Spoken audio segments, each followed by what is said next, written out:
Hello दोस्तों, स्वागत है आपका मेरे यूट्यूब चैनल परीक्षा प्लान में। तो आज की हिस्ट्री की क्लास को शुरू करते हैं और अपने टॉपिक पर आते हैं। पिछले वीडियो में भक्ति आंदोलनों के बारे में जाना था। कबीर दास, तुलसीदास, गुरु नानक, इन सब के बारे में पिछले वीडियो में पढ़ चुके हैं। आज पाठ 7 है क्षेत्रीय संस्कृतियों का निर्माण। तो चलिए इसमें देखते हैं क्षेत्रीय संस्कृतियों का निर्माण। लिखा है, लोगों का वर्णन करने का सबसे सामान्य तरीका है उनकी बोलचाल की भाषा से उन्हें परिभाषित करना। जब हम किसी व्यक्ति को तमिल या उड़िया कहते हैं तो आमतौर पर इसका अर्थ होता है कि तमिल अथवा उड़िया भाषा बोलता है और तमिलनाडु या उड़ीसा में रहता है। बिल्कुल ऐसा ही होता है। यदि किसी को तमिल बोला जाए या उसकी भाषा से उसे संबोधित किया जाए तो उससे पता चलता है कि ये उसी क्षेत्र का है। इसी तरह हम प्रत्येक क्षेत्र को कुछ खास किस्म के भोजन, वस्त्र, काव्य, नृत्य, संगीत और चित्रकला से जोड़ा करते हैं। कभी कभी हम इन अस्मिताओं को मान कर चलते हैं और सोचते हैं कि ये युगांतरों से अस्तित्व में है, किंतु भिन्न भिन्न क्षेत्रों के बीच विभाजक सीमाओं के बनने में समय की भूमिका रही है। जिन्हें हम आज क्षेत्रीय संस्कृतियां समझते हैं वे समय के साथ बदलती हैं। समय के साथ साथ बदलती हैं, बिल्कुल बदलती हैं। जो संस्कृतियां हैं ये समय के साथ बदलती रही हैं और बदलती भी रहेंगी। और सच तो यह है कि आज भी बदल रही हैं। ये क्षेत्रीय संस्कृतियां जटिल प्रक्रिया से विकसित हुई हैं। इस प्रक्रिया के तहत स्थानीय परंपराओं और उपमहाद्वीप के अन्य भागों के विचारों के आदान प्रदान ने एक दूसरे को संपन्न बनाया है। जैसा कि हम देखेंगे, कुछ परंपराएं तो कुछ विशेष क्षेत्रों की अपनी हैं, जबकि कुछ अन्य भिन्न भिन्न क्षेत्रों में एक समान प्रतीत होती हैं।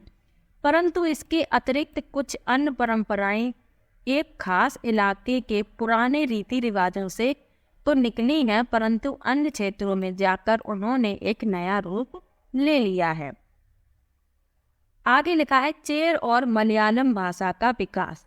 तो चेर और मलयालम भाषा का विकास किस प्रकार हुआ है तो उसके बारे में बताया गया है।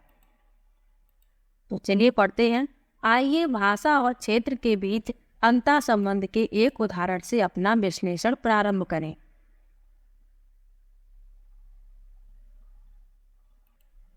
महोदयपुरम का चेर प्रायद्वीप के दक्षिणी भाग में, जो आज के केरल राज्य का हिस्सा है, 9वीं शताब्दी में स्थापित किया गया। संभवतः मलयालम भाषा इस इलाके में बोली जाती है, यानी जो केरल में मलयालम भाषा को लोग बोलते हैं। शासकों ने मलयालम भाषा एवं लिपि का प्रयोग अपने अभिलेखों में किया। वस्तुतः इस भाषा का प्रयोग उपमहाद्वीप के सरकारी अभिलेखों में किसी क्षेत्रीय भाषा के प्रयोग के सबसे पहले उदाहरणों में से एक है। यानी किसी क्षेत्रीय भाषा का सरकारी अभिलेखों में पहली बार प्रयोग किया गया तो वो कौन सी भाषा है? मलयालम भाषा। मलयालम में रचित आरंभिक केरल का एक अभिलेख, ये अभिलेख छपा हुआ है ये, और ये यहाँ पर लिखा हुआ है। आगे लिखा है, साथ साथ चेर लोगों ने संस्कृत की परंपराओं से भी बहुत कुछ ग्रहण किया। केरल का मंदिर रंगमंच, जिसकी परंपरा इस युग तक खोजी जा सकती है, संस्कृत के महाकाव्यों पर आधारित था। मलयालम भाषा की पहली साहित्यिक कृतियाँ, जो लगभग 12वीं सदी की बताई जाती हैं, प्रत्यक्ष रूप से संस्कृत की रही हैं। यह भी एक काफ़ी रोचक तथ्य है कि 14वीं शताब्दी का एक ग्रंथ लीला तिलकम, याद रखिए इस ग्रंथ को, कई बार इससे प्रश्न पूछे गए हैं, जो व्याकरण तथा काव्य शास्त्र विषयक है। तो प्रश्न आता है कि लीला तिलकम जो है वो किससे संबंधित है? तो ये व्याकरण और काव्य शास्त्र से संबंधित है। इसको याद रखिए, नोट कर लीजिए। मणिप्रवालम शैली में लिखा गया है। और इसकी शैली कौन सी है? मणि प्रवालम। मणि प्रवालम का शाब्दिक अर्थ है हीरा और मूंगा। यहाँ दो भाषाओं संस्कृत तथा क्षेत्रीय भाषा के साथ साथ प्रयोग की ओर संकेत करता है। आगे लिखा है शासक और धार्मिक परंपराएं, जगन्नाथी संप्रदाय। अन्य क्षेत्रों में क्षेत्रीय संस्कृतियां क्षेत्रीय धार्मिक परंपराओं से विकसित हुई। इस प्रक्रिया का सर्वोत्तम उदाहरण है पुरी। उड़ीसा में जगन्नाथ का संप्रदाय। जगन्नाथ का शाब्दिक अर्थ है दुनिया का मालिक, जो विष्णु का पर्यायवाची है। याद रखिएगा, जगन्नाथ का जो अर्थ है वो दुनिया का मालिक होता है, और जो विष्णु का पर्यायवाची है कौन? जगन्नाथ। आज तक जगन्नाथ की काष्ठ प्रतिमा स्थानीय जनजातीय लोगों द्वारा बनाई जाती है, जिससे यह तात्पर्य निकलता है कि जगन्नाथ मूलतः एक स्थानीय देवता थे, जिन्हें आगे चलकर विष्णु का रूप मान लिया गया। यानी ये तथ्य माना जाता है कि ये जगन्नाथ जो थे वो एक स्थानीय देवता थे, लेकिन आगे चलकर इनको विष्णु का स्वरूप मान लिया गया और लोग उसी रूप में इन्हें पूजने लगे। 12वीं शताब्दी में गंग वंश के एक अत्यंत प्रतापी राजा अनंत वर्मन ने पुरी में पुरुषोत्तम जगन्नाथ के लिए एक मंदिर बनवाने का निश्चय किया। उसके बाद 1230 में राजा अनंग भीम तृतीय ने अपना राज्य पुरुषोत्तम जगन्नाथ को अर्पित कर दिया और स्वयं को जगन्नाथ का प्रतिनियुक्त घोषित किया। किसने? अनंग भीम तृतीय ने। आगे लिखा है ज्यों-ज्यों इस मंदिर को तीर्थ स्थल यानी तीर्थ यात्रा के केंद्र के रूप में महत्व प्राप्त होता गया, सामाजिक तथा राजनीतिक मामलों में भी इसकी सत्ता बढ़ती गई। जिन्होंने भी उड़ीसा को जीता, जैसे मुगल, मराठे और अंग्रेजी ईस्ट इंडिया कंपनी, सबने इस मंदिर पर अपना नियंत्रण स्थापित करने का प्रयत्न किया। कौन से मंदिर? जगन्नाथ मंदिर। वे सब यह महसूस करते थे कि मंदिर पर नियंत्रण प्राप्त करने से स्थानीय जनता में उनका शासन स्वीकार्य हो जाएगा। तो जगन्नाथ मंदिर पर सबने अपना नियंत्रण करने का प्रयास किया। जितने भी लोगों ने यहाँ पर शासन किया तो इस मंदिर पर नियंत्रण करने का प्रयास किया, क्योंकि उनका मानना था कि अगर मंदिर पर नियंत्रण कर लेंगे तो जो स्थानीय जनता है वो भी उनके शासन को स्वीकार कर लेगी। आगे लिखा है राजपूत और शूरवीरता की परंपराएं। 19वीं शताब्दी में ब्रिटिश लोग उस क्षेत्र को जहां आज का अधिकांश राजस्थान स्थित है राजपूताना कहते थे। इससे यह समझा जा सकता है कि वह एक ऐसा प्रदेश था जहां केवल अथवा प्रमुख रूप से राजपूत ही रहा करते थे। यानी राजस्थान क्यों कहा गया? क्योंकि वहां पर राजपूत रहा करते थे।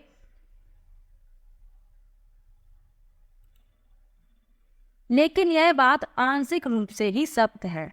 मतलब कि राजस्थान का नाम राजस्थान इसलिए हुआ कि वहाँ राजपूत निवास करते थे। यह बात पूर्ण रूप से सत्य नहीं है। ऐसे अनेक समूह थे और आज भी हैं जो उत्तरी और मध्यवर्ती भारत के अनेक क्षेत्रों में अपने आप को राजपूत कहते हैं। यह भी सच है कि राजस्थान में राजपूतों के अलावा अन्य लोग भी रहते हैं। यानी वहाँ राजस्थान में सिर्फ राजपूत ही नहीं रहते हैं, अन्य लोग भी निवास करते हैं। तथापि अक्सर यह माना जाता है कि राजपूतों ने राजस्थान को एक विशिष्ट संस्कृति प्रदान की। ये सांस्कृतिक परंपराएं वहाँ के शासकों के आदर्शों तथा अभिलाषाओं के साथ घनिष्ठता से जुड़ी हुई थी। लगभग 8वीं शताब्दी से आज के राजस्थान के अधिकांश भाग पर विभिन्न परिवारों के राजपूत राजाओं का शासन रहा। पृथ्वीराज एक ऐसा ही शासक था। ये शासक ऐसे शूरवीरों के आदर्शों को अपने हृदय में संजोए रखते थे, जिन्होंने रण क्षेत्र में बहादुरी से लड़ते हुए अक्सर मृत्यु का वरण किया मगर पीठ नहीं दिखाई। राजपूत शूरवीरों की कहानियां काव्यों एवं गीतों में सुरक्षित हैं। ये विशेष रूप से प्रशिक्षित चारण भाटों द्वारा गाई जाती हैं। ये काव्य एवं गीत ऐसे शूरवीरों की स्मृति को सुरक्षित रखते हैं और उनसे यह आशा की जाती थी कि वे अन्य जनों को भी उन सूरवीरों का अनुकरण करने के लिए प्रेरित एवं प्रोत्साहित करेंगे।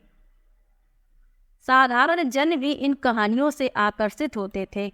इन कहानियों में अक्सर नाटकीय स्थितियों और स्वामी भक्त, मित्रता, प्रेम, शौर्य, क्रोध आदि प्रबल संवेगों का चित्रण होता था। क्या स्त्रियों को भी इन कहानियों में स्थान प्राप्त था? कहीं कहीं यह चित्रित किया गया कि स्त्रियां अपने सूरवीर पतियों का जीवन मरण दोनों में अनुसरण करती थीं। सती प्रथा यानी विधवाओं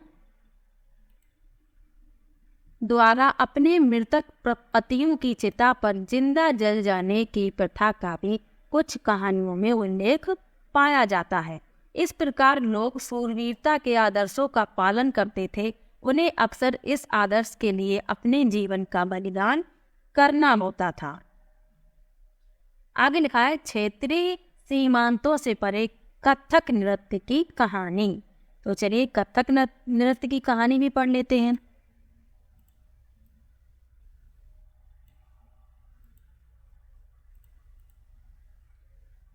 यदि सूरवीरता की परंपराएं भिन्न भिन्न क्षेत्रों में भिन्न भिन्न रूपों में मिल सकती हैं, तो नृत्य के विषय में भी यही सच है। आइए नृत्य के एक रूप कथक के इतिहास को देखें। यह नृत्य शैली उत्तर भारत के अनेक भागों से जुड़ी है। कथक शब्द कथा शब्द से निकला है, जिसका प्रयोग संस्कृत तथा अन्य भाषाओं में कहानी के लिए किया जाता है। यानी कथक जो शब्द है वो कथा से निकला है और कथा का प्रयोग किसके लिए? संस्कृत तथा अन्य भाषाओं में कहानी के लिए किया जाता है। कथक मूल रूप से उत्तर भारत के मंदिरों में कथा यानी कहानी सुनाने वालों की एक जाति थी। ये कथाकार अपने हाव भाव तथा संगीत से अपने कथा वाचन को अलंकृत किया करते थे।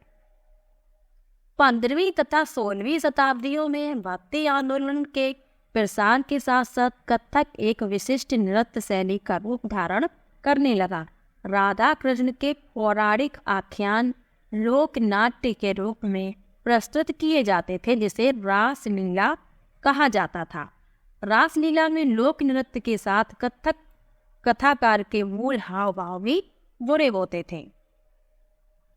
मुगल बादशाहों और उनके अवजातों के शासनकाल में कथक नृत्य राज दरबार में प्रस्तुत किया जाता था, जहां इस नृत्य ने अपने वर्तमान अभिलक्षण अर्जित किए और वह एक विशिष्ट नृत्य शैली के रूप में विकसित हो गया। आगे चलकर यह दो परंपराओं अर्थात घरानों में फूला फला राजस्थान के राज दरबारों में और लखनऊ में। कौन से घरानों में? राजस्थान के राज दरबारों में और लखनऊ में। अवध के अंतिम नवाब वाजिद अली शाह के संरक्षण में यह एक प्रमुख कला के रूप में उभरा। 1850 से 1875 के दौरान यह नृत्य शैली के रूप में इन दो क्षेत्रों में ही नहीं बल्कि आज के पंजाब, हरियाणा, जम्मू और कश्मीर, बिहार तथा मध्य प्रदेश के निकटवर्ती इलाकों में भी पक्के तौर पर संस्थापित हो गया।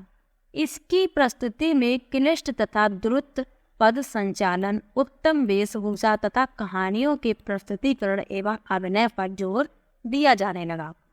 अनेक अन्य सांस्कृतिक गतिविधियों की तरह कथक को भी 19वीं तथा 20वीं शताब्दियों में अधिकांश ब्रिटिश प्रशासकों ने नापसंद किया।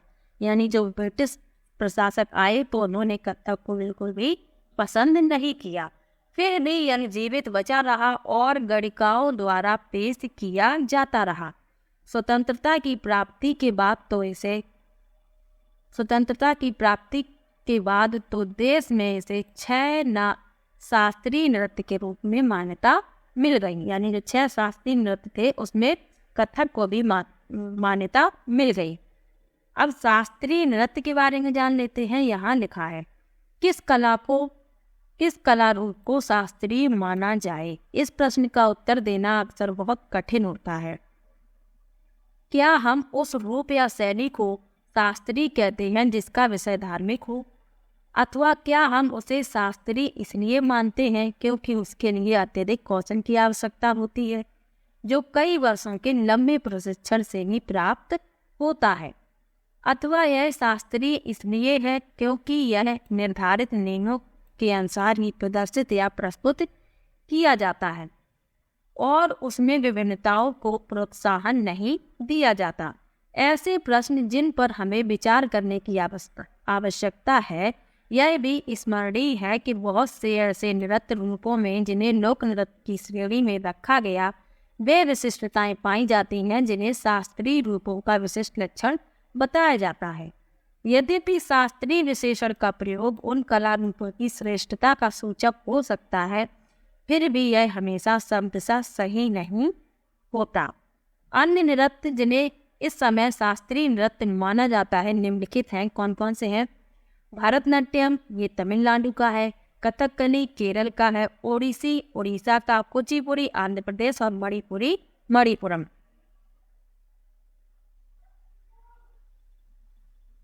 आगे लिखा है संरक्षकों के लिए चित्रकला लघु चित्रों की परंपरा। एक अन्य परंपरा जो कई रीतियों से विकसित हुई वह थी लघु चित्रों की परंपरा। लघु चित्र मतलब छोटे चित्र।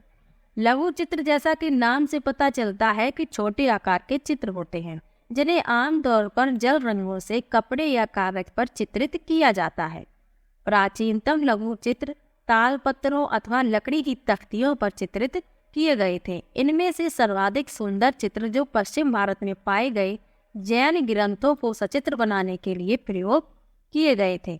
मुगल बादशाह अकबर, जहांगीर और शाहजहां ने अत्यंत कुशल चित्रकारों को संरक्षण प्रदान किया जो प्राथमिक रूप से इतिहास और काव्यों की पांडुलिपियां चित्रित करते थे। पांडुलिपियां आमतौर पर चटक रंगों में चित्रित की जाती थीं और उनमें दरबार के दृश्य, लड़ाई तथा शिकार के दृश्य और सामाजिक जीवन के अन्य पहलू चित्रित किए जाते थे। अक्सर उपहार के तौर पर भी इन चित्रों का आदान प्रदान किया जाता था और ये कुछ गिने चुने लोगों, बादशाह और उनके घनिष्ठ जनों द्वारा ही देखे जा सकते थे। जैसे ये एक चित्र यहाँ पर छपा हुआ है, देख सकते हैं आप लोग। आगे लिखा है मुगल साम्राज्य के पतन के साथ अनेक चित्रकार मुगल दरबार छोड़कर नए उभरने वाले क्षेत्रीय राजाओं के राज्यों के दरबार में चले गए। परिणाम स्वरूप मुगलों की कलात्मक रुचियों ने दक्षिण के क्षेत्रीय दरबारों और राजस्थान के राजपूती दरबारों को प्रभावित किया, लेकिन इसके साथ ही उन्होंने अपनी विशिष्ट विशेषताओं को सुरक्षित रखा और उनका विकास भी किया। मुगल उदाहरणों का अनुसरण करते हुए शासकों तथा उनके दरबारों के दृश्य चित्रित किए जाने लगे। जिस प्रकार मुगल शासकों का चित्र बनवाते थे, युद्ध का चित्र बनवाते थे, शिकार करने का चित्र बनवाते थे, उसी प्रकार अन्य शासक भी उनका अनुसरण करते हुए अपने दरबारों को चित्रों से अलंकृत करने लगे। इनके साथ साथ मेवाड़, जोधपुर, कोटा और किशनगढ़ जैसे केंद्रों में पौराणिक कथाओं तथा काव्यों के विषयों का चित्रण बराबर जारी रहा।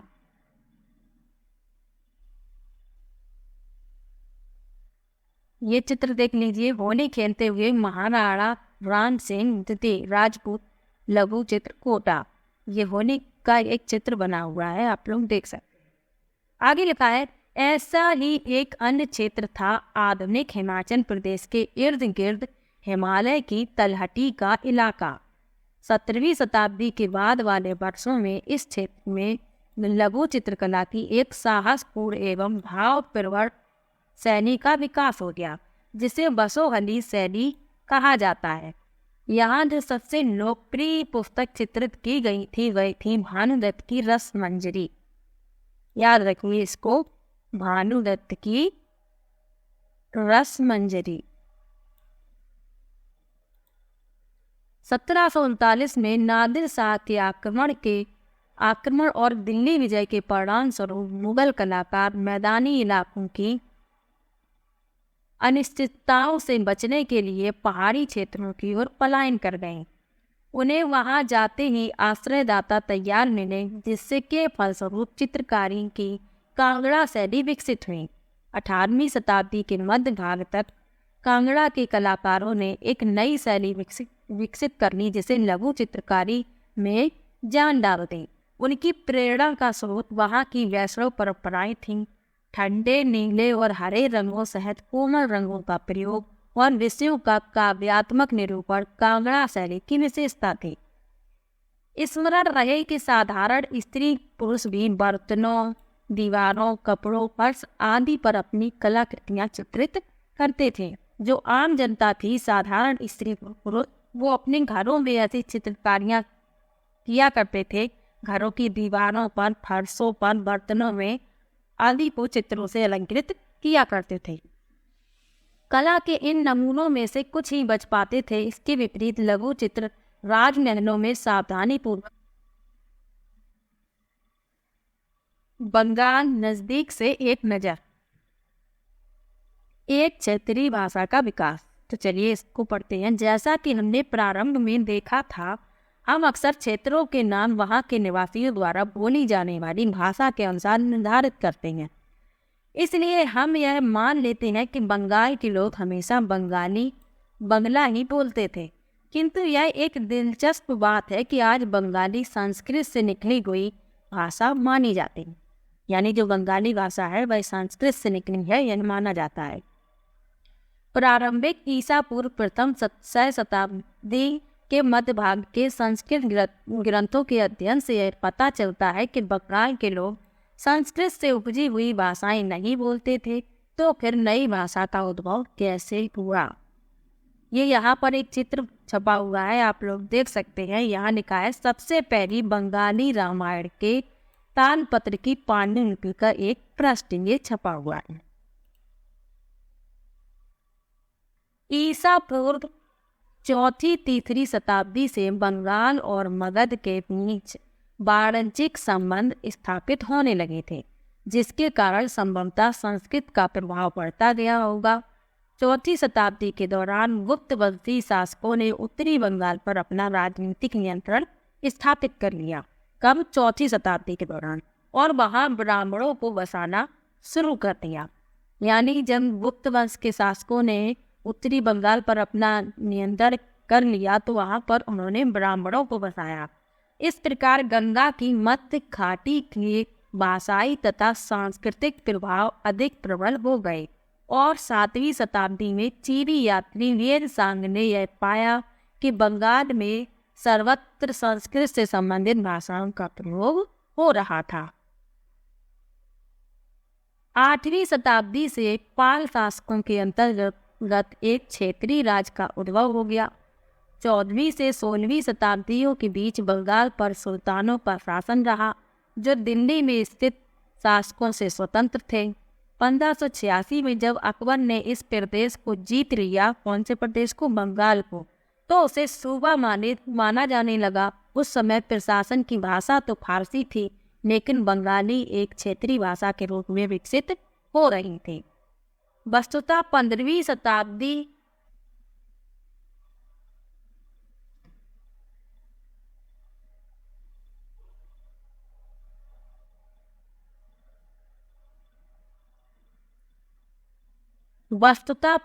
शताब्दी तक आते आते उपभाषाओं तथा बोलियों का बंगाली समूह एक सामान्य साहित्यिक भाषा के द्वारा एकबद्ध हो गया।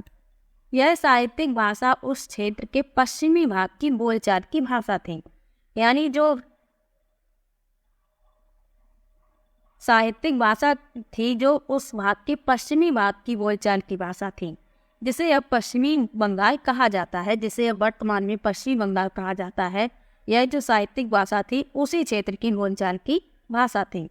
यद्यपि बंगाली का उद्भव संस्कृत से हुआ है, पर यह अपने क्रम विकास की अनेक अवस्थाओं से गुजरी है।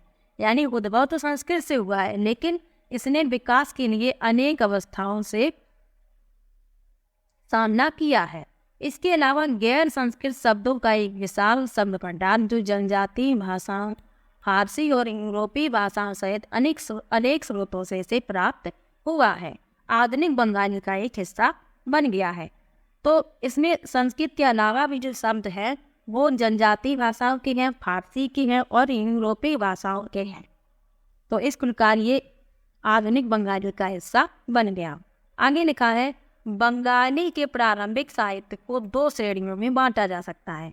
एक श्रेणी संस्कृत की ऋणी है और दूसरी उससे स्वतंत्र। पहली श्रेणी में संस्कृत महाकाव्यों के अनुवाद, मंगल काव्य और भक्ति साहित्य जैसे गौड़ी वैष्णव आंदोलन के नेता श्री चैतन्य देव की जीवनियाँ आदि शामिल है। दूसरी श्रेणी में नाथ साहित्य शामिल है, जैसे मैनामती गोपीचंद के गीत, धर्म ठाकुर की पूजा से संबंधित कहानियाँ, परी कथाएं, लोक कथाएं और गाथा गीत। तो 2 श्रेणी कौन कौन सी है? एक श्रेणी में क्या है? महाकाव्यों के अनुवाद है, मंगल काव्य है, और दूसरी श्रेणी में क्या है? मैनामती गोपीचंद के गीत है, धर्म ठाकुर की पूजा से संबंधित कहानियां, परी कथाएं और लोक कथाएं और गाथा गीत। मैनामती गोपीचंद और धर्म ठाकुर के बारे में यहाँ लिखा है, तो वो भी जान लेते हैं। नाथ लोग सन्यासी होते थे जो तरह तरह की यौगिक क्रियाएं करते थे। यह गीत विशेषकर जो अक्सर अभिनीत किया जाता है, यह बताता है कि रानी मैनामती ने अपने पुत्र गोपीचंद को अनेक बाधाओं के समक्ष संन्यास का मार्ग अपनाने को किस प्रकार प्रोत्साहित किया था। धर्म ठाकुर एक क्षेत्रीय लोकप्रिय देव है जिनकी पूजा अक्सर एक पत्थर या काठ की मूर्ति के रूप में की जाती है। आगे लिखा है, पहली श्रेणी के ग्रंथों का काल निर्णय करना अपेक्षाकृत सरल है, क्योंकि ऐसी अनेक पांडुलिपियां पाई गईं जिनमें यह इंगित किया गया कि उनकी रचना 15वीं शताब्दी के उत्तरार्ध और 18वीं शताब्दी के मध्य भाग के बीच की गई थी।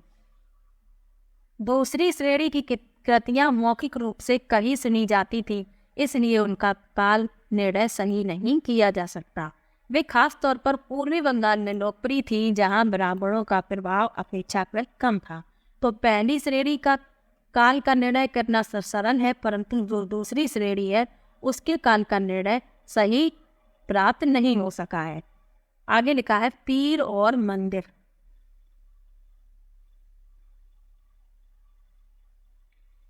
यहाँ पीर के बारे में लिखा है कि पीर फारसी भाषा का शब्द है जिसका अर्थ है आध्यात्मिक मार्गदर्शन।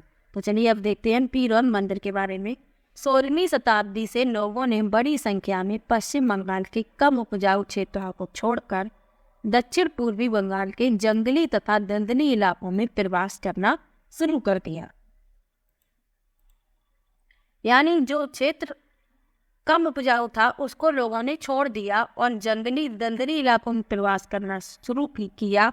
ज्यों ज्यों वे पूर्व की ओर बढ़ते गए, वे जंगलों को साफ करके भूमि में धान की खेती करने लगे। सने सने स्थानीय मछुआ तथा स्थानांतरित खेती करने वाले लोग, जो अक्सर जनजाति थे, किसानों के नए समुदायों में मिल गए। इन्हीं दिनों बंगाल पर मुगलों का नियंत्रण स्थापित हो गया था, जिन्होंने पूर्वी डेल्टा प्रदेश के केंद्रीय भाग में स्थित ढाका नगर में अपनी राजधानी स्थापित की। अधिकारी और कर्मचारी लोग भूमि प्राप्त करके अक्सर उस पर मस्जिदें बना लेते थे, जो इन इलाकों के धार्मिक रूपांतरण के केंद्रों के रूप में काम आते थे।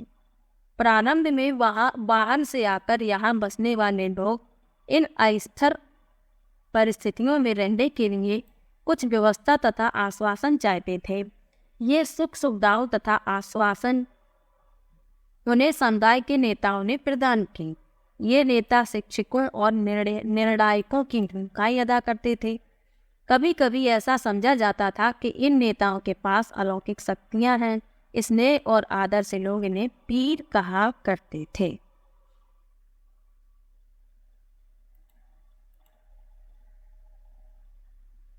इस पीर श्रेणी में संत या सूफी और धार्मिक महानुभाव, साहसी, उपनिवेशी, देवत्व प्राप्त सैनिक एवं योद्धा, विभिन्न हिंदू एवं बौद्ध देवी देवता और यहाँ तक कि जीवात्माएं भी शामिल हैं।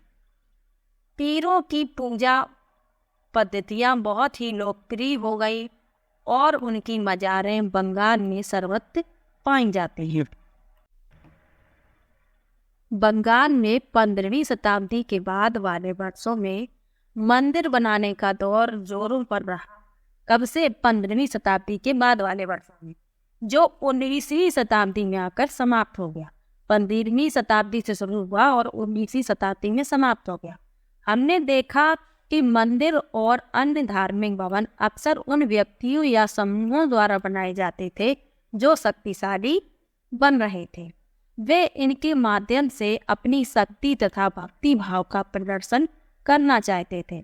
बंगाल में साधारण ईंटों और मिट्टी गारे से अनेक मंदिर निम्न सामाजिक समूहों जैसे कालू, तेली, कंसारी, घंटा धातु की कारीगर आदि के समर्थन से बने थे। यूरोप की व्यापारिक कंपनियों के आ जाने से नए आर्थिक अवसर पैदा हुए। इन सामाजिक समूहों से संबंधित अनेक परिवारों ने इन अवसरों का लाभ उठाया। जैसे जैसे लोगों की सामाजिक तथा आर्थिक स्थिति सुधरती गई, उन्होंने इन स्मारकों के निर्माण के माध्यम से अपनी प्रतिस्थिति या प्रतिष्ठा की घोषणा कर दी।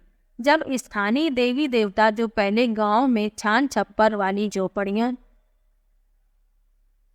में पूजे जाते थे को ब्राह्मणों द्वारा मान्यता प्रदान कर दी गई, तो उनकी प्रतिमाएं मंदिरों में स्थापित की जाने लगी।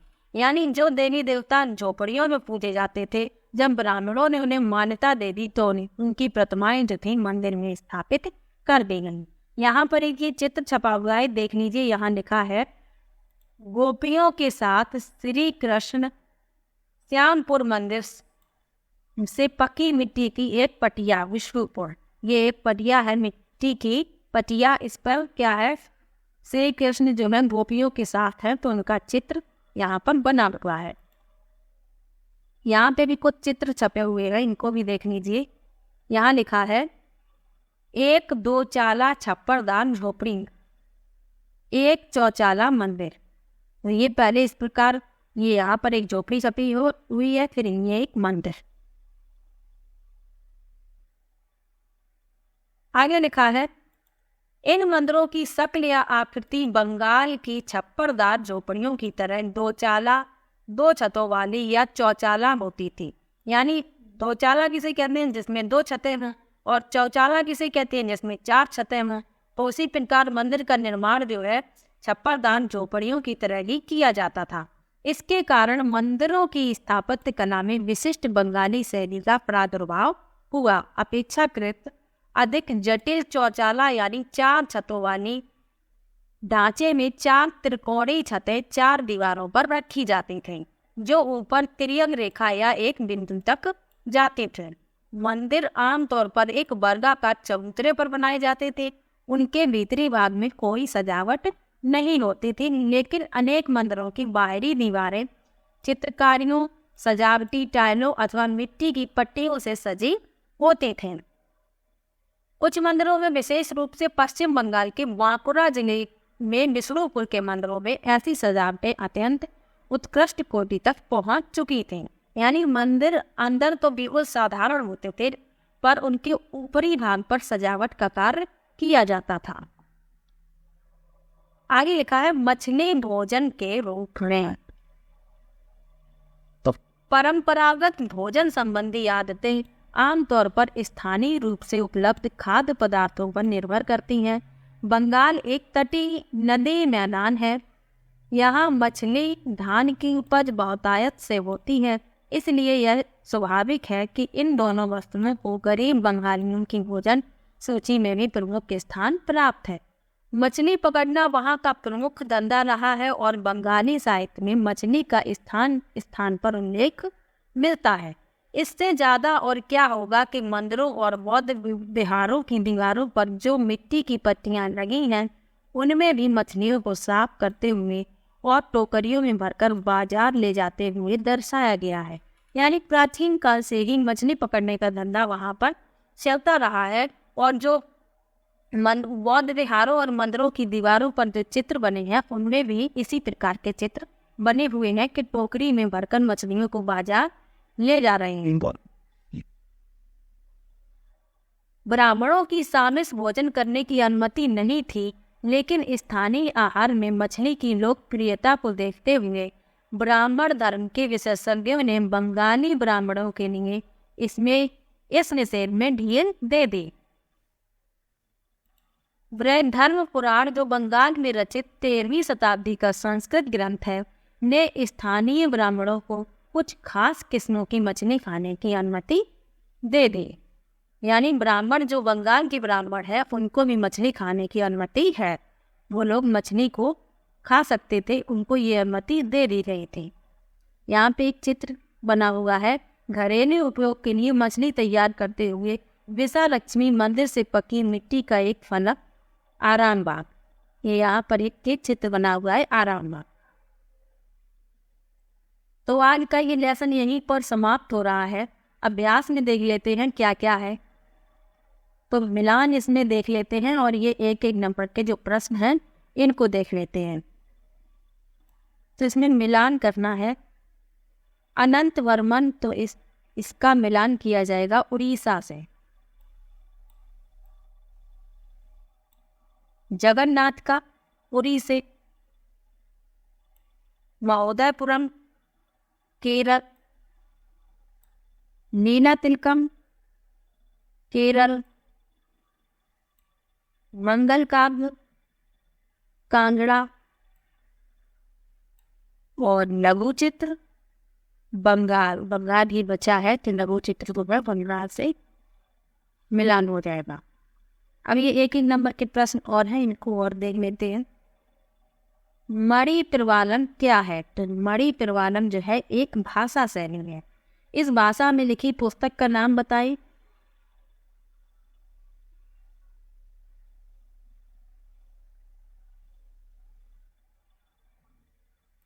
और पुस्तक का नाम है लीला तिलकम। कथक के प्रमुख संरक्षक कौन थे? तो कथक के संरक्षक बताना है।